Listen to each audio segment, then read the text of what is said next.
দর্শক, মেটিকুলাস একটা প্রশ্ন সামনে এসেছে এবং সেই প্রশ্নটা যে কারো কাছে চমক হিসেবে আসতে পারে, চমক মনে হতে পারে, হাস্যকর মনে হতে পারে, অনেকে অবাক হতে পারেন এবং অনেকে বিভ্রান্ত হতে পারেন। সেই খবরটা কি, কেনই বা বিভ্রান্ত কিংবা অবাক হতে পারেন? সেই খবরটা হচ্ছে, প্রশ্ন জেগেছে প্রফেসর ইউনূস কি বিএনপি সরকারের বিরুদ্ধে মাঠের আন্দোলনে নামছেন? রাজপথে নেমে প্রফেসর ইউনূস কি মিছিল করবেন? মিছিল করতে হলে কতক্ষণ তিনি হাঁটবেন এবং মিছিলে কি তাকে এসএসএফ নিরাপত্তা দেয়া হবে? মিছিলের সামনে এসএসএফ বাহিনী তাকে ঘিরে রাখবে এবং তিনি স্লোগান দেবেন, বিএনপির পতন চাই, এখনই এই দাবি মানতে হবে, মানতে হবে, মেনে নাও। এরকম মিছিল করবেন কি প্রফেসর ইউনূস? অনেকের কাছে মনে হচ্ছে আপনি নিশ্চয়ই মজা করছেন। না, মজা করছি না। এরকম বিষয়ই সামনে এসেছে। প্রফেসর ইউনূসকে রাজপথে নামার আহ্বান জানানো হয়েছে। রাজপথে নেমে 11 দলীয় যে জোট আজকে থেকে আন্দোলন শুরু করেছে, সেই আন্দোলনে শরিক হওয়ার জন্য, বিএনপি সরকারের বিরুদ্ধে আন্দোলন করার জন্য আহ্বান জানানো হয়েছে। সেই আহ্বানে প্রফেসর ইউনূস কি সাড়া দেবেন? কে জানালেন আহ্বান? চলুন একটু জেনে দেখি। ইন্টারেস্টিং এই ব্যাপারটা এই ভিডিওতে থাকবেন। চলে যাচ্ছি মূল আলোচনায়। বলছিলাম প্রফেসর ইউনূস কি সত্যিই আন্দোলনে নামছেন? ব্যাপারটা মজার ঠেকলেও ব্যাপারটা সত্যের দিকে গেলে অবাক হওয়ার কিছু থাকবে না।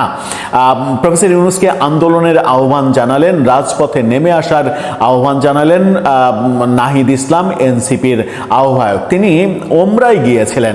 ওমরায় গিয়ে সম্ভবত এই বুদ্ধিটা তার মাথায় এসেছে যে দেশে ফিরেই তিনি প্রফেসর ইউনূসের উদ্দেশ্যে বলবেন, আপনি রাজপথে নেমে আসেন, বিএনপি সরকারের বিরুদ্ধে আন্দোলন করেন। কিন্তু একবারও কি নাহিদ ইসলাম ভেবে দেখেছেন যে প্রফেসর ইউনূস সরকারে থাকা অবস্থায়, তার অন্তর্বর্তী সরকারে থাকা অবস্থায় নিজের আখের যেভাবে গুছিয়ে নিয়েছেন, কর মওকুফ, মানে মামলা বাতিল, মানে হাজার হাজার কোটি টাকা মানে নিজের করে নেয়া, বিভিন্ন প্রতিষ্ঠানের নিজের প্রতিষ্ঠানের লাইসেন্স নেওয়া, এই ব্যাপারগুলো বিএনপি সরকার এক তুড়িতে বাতিল করে দিতে পারে যদি প্রফেসর ইউনূস একটা টু শব্দও করেন। কি বললেন নাহিদ ইসলাম? গণমাধ্যম কি বলছে? কালের কণ্ঠের এই শিরোনাম দেখে নিন। সেখানে বলা হচ্ছে, ডক্টর ইউনূসকে রাজপথে নেমে আন্দোলনে যোগ দেওয়ার আহ্বান নাহিদের। রাজপথে নামার মতো শারীরিক সক্ষমতাও কি প্রফেসর ইউনূসের আছে? অবশ্য আছে, কারণ তাকে তো বেশ সবল মনে হয়। দেশে বিদেশে বেশ সবলভাবে তিনি বিভিন্ন জায়গায় যান, হাঁটাহাঁটি করেন। শুধুমাত্র একটু ওই একতলা থেকে দুতলা, তিনতলা সিঁড়িতে ওঠা নামাতে একটু সমস্যা হয়, কারণ বয়স তো 85 বছর পার হয়ে গেছে। শিশুদের সঙ্গে একটু আনন্দ লাফালাফি করা আর রাজপথে মিছিল করে সামনে এগিয়ে যাওয়া, অমুকের গদিতে আগুন জ্বালো একসাথে, এই বলাটা খুব একটা সহজ নয়। কি বলছেন নাহিদ ইসলাম? 11 দলীয় ঐক্যজোটের সঙ্গে ডক্টর মোহাম্মদ ইউনূসকে রাজপথে নেমে আন্দোলন করতে আহ্বান জানিয়েছেন এনসিপির আহ্বায়ক নাহিদ ইসলাম। বিমানবন্দরে তিনি এই কথা বলেন। তিনি বলেন, সংসদে বিএনপি গুরুত্বপূর্ণ অধ্যাদেশ বাতিল করায় অন্তর্বর্তী সরকারের যাদের হাত ধরে অধ্যাদেশ বাস্তবায়ন হয়েছিল তাদের সঙ্গে সরকারকে কথা বলতে হবে। ইঞ্জিনিয়ারিং করে বিএনপিকে ক্ষমতায় এনে অন্তর্বর্তী সরকারের উপদেষ্টারা নিজ নিজ কাজে চলে যাওয়ার বিষয়ে সবাইকে সজাগ থাকতে হবে। অর্থাৎ ইলেকশন ইঞ্জিনিয়ারিং করে বিএনপিকে ক্ষমতায় এনেছে প্রফেসর ইউনূসের সরকার, উপদেষ্টারা, এবং বিএনপিকে ক্ষমতায় এনে নিজের নিজের ধান্দায় ব্যস্ত হয়ে গেছে। এখন আর এই ব্যাপারে কোনো কথা বলছে না। এই কথা না বললে তাদেরকে ছাড়া হবে না, তাদেরকে কথা বলতে হবে, আন্দোলন করতে হবে, আমাদের সঙ্গে রাজপথে নামতে হবে, মিছিল করতে হবে। এই ব্যাপারগুলো তিনি বলছেন। রাজপথে নেমে আন্দোলনে যোগ দিতে হবে বলছেন। নাহিদ ইসলাম বলেন, ডক্টর মোহাম্মদ ইউনূসকে অধ্যাদেশ নিয়ে কথা বলতে হবে। তারা যখন ক্ষমতায় ছিল তখন অধ্যাদেশ করেছে, ইঞ্জিনিয়ারিং করে বিএনপিকে ক্ষমতায় এনেছে। এখন তারা নিজেদের কাজে চলে যাবে, তা হবে না। আমি ডক্টর মোহাম্মদ ইউনূসকে রাজপথে নেমে আসার আহ্বান জানাই। তিনি বলেন, বিএনপি বুঝতেছে না সামনে অর্থনৈতিক মন্দা আসতেছে, এখন সরকার জনগণের হয়ে কথা না বললে তারা টিকতে পারবে না। তিনি বলছেন, ওমরায় যাওয়ার আগেই বুঝতে পেরেছিলাম সামনে কি হতে হতে যাচ্ছে।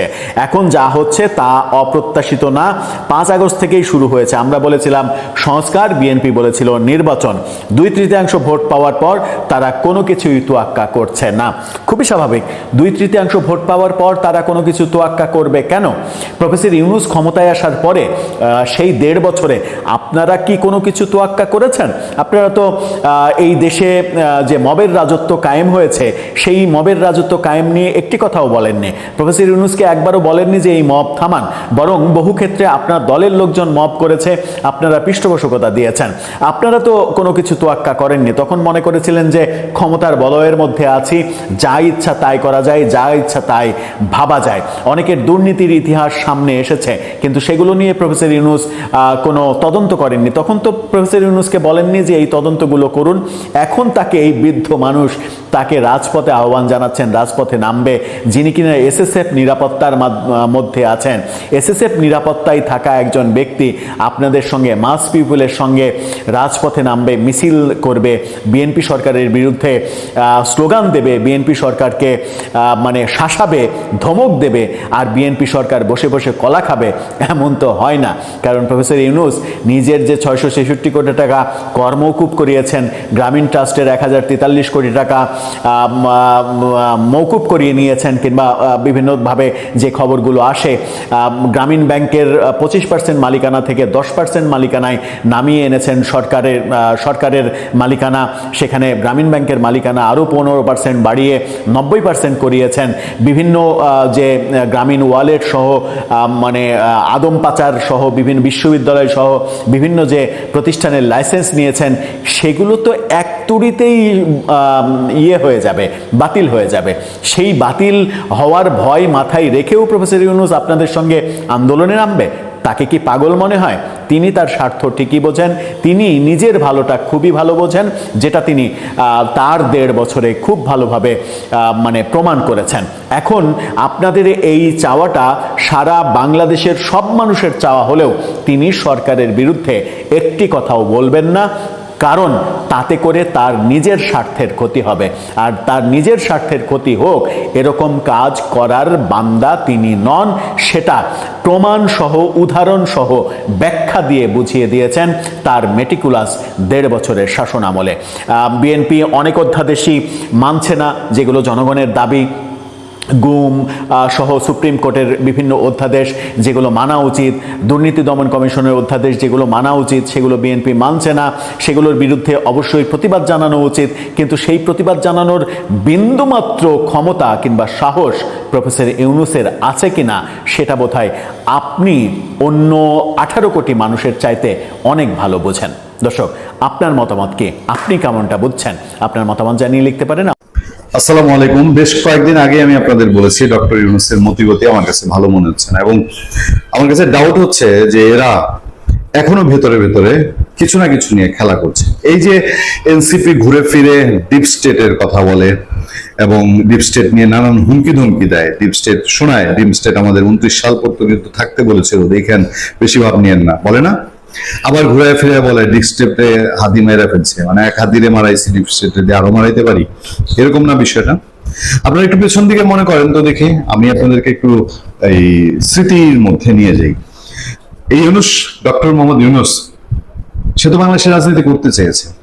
সে 111 ছকে পুরোপুরি ইনভলভ ছিল, সে -2 ফর্মুলায় ইনভলভ ছিল, সে 111 সরকারের মধ্যে ইনভলভ থেকে তার তখনকারই টার্গেট ছিল, এটা বাস্তব সত্য এবং সবাই স্বীকার করে যে সেই তখন প্রধান, এই আজকের প্রধান উপদেষ্টা না হয়ে সে তখন প্রধান উপদেষ্টা হতো, তখনই সে বলেছিল আমাদের 2 বছর থাকতে দিতে হবে।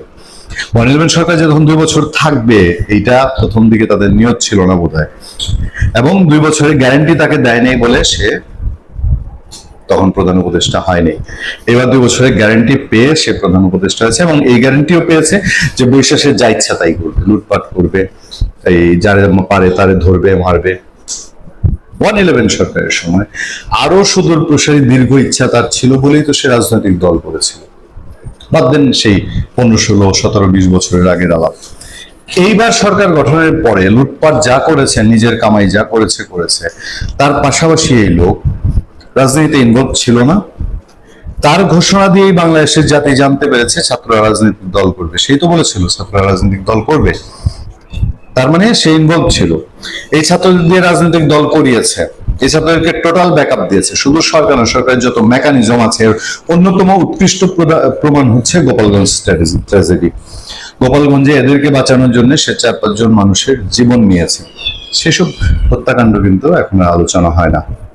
আচ্ছা, তারপরে ছাত্র ইলেকশন করবে, ছাত্র ইলেকশন করে কিছু সিটে কিছু আসনে তারা জয় লাভ করবে বলেছে না, ছাত্ররা মন্ত্রী হবে। জানি না ওদের ভবিষ্যতে এদেরকে টান দিয়ে আবার জাতীয় সরকার গঠন হয় কিনা। এবং এবার ক্ষমতা থেকে যাওয়ার পরে ডক্টর ইউনূস, মানে তত্ত্বাবধায়ক সরকার থেকে বিএনপি সরকার গঠনের পরেও রোজার মধ্যে বিদায় নেওয়ার কয়েকদিন পরে পার্টি করলো না, ওই যে সাবেক বাণিজ্য উপদেষ্টা বশির সাহেবের বাসায় পার্টি করলো। এবং আরো নানান কাহিনী টাহিনী ভেতর ভেতর আমরা খবর পাই। এবং এরা তৎপর, বিভিন্নভাবে তৎপর, বিভিন্ন জায়গায় তারা ইনভলভ, তারা দেশে বিদেশে এখনো ছোটাছুটি করে, যোগাযোগ রাখে। ফলে এই ইউনূস যদি আগামী কয়েকদিনের মধ্যেই রাজনীতিতে চলে আসে এবং এনসিপিতে তাকে দেখা যায়, এনসিপি তো আহ্বায়ক কমিটি এখন, তাই না? নাহিদ ইসলাম তো আজকে 1 বছর তাদের দল গঠনের পার হয়ে এখন আরো 1 বছরের পথ হাঁটা শুরু করেছে। সে তো কনভেনার। ফুল সুইং কমিটি যদি হয় অথবা অন্য কোনো ভাবে ডক্টর ইউনূসকে কি আমরা অল্প কিছুদিনের মধ্যে রাজনীতিতে দেখতে পাচ্ছি? এর জন্যই কি আজকে ঘুরিয়ে ফিরিয়ে ইউনূস রাজনীতিতে আসার আলাপটি সেই নাহিদ ইসলামকে দিয়ে ছাড়া হচ্ছে, যেই নাহিদ ইসলামকে দিয়ে ইউনূস তার মনে আরো কথা প্রকাশ করেছিলেন, যেই নাহিদ ইসলামকে দিয়ে বাঙালি জাতিকে ফাপড় দেওয়ার চেষ্টা করেছিলেন সে পদত্যাগ করবে, নাটক করেছিল, ড্রামা করেছিল, মেগা সিরিয়াল করেছিল নাটকের, যেই নাহিদ ইসলামকে দিয়ে সে আওয়ামী লীগ নিষিদ্ধের শাহবাগ নাটক মঞ্চস্থ করেছিল, সেই নাটকের কি আরেকটা পার্ট যেখানে বলা হচ্ছে যে ডক্টর ইউনূসকে রাজপথে নেমে আন্দোলনে যোগ দেওয়ার আহ্বান নাহিদ ইসলামের?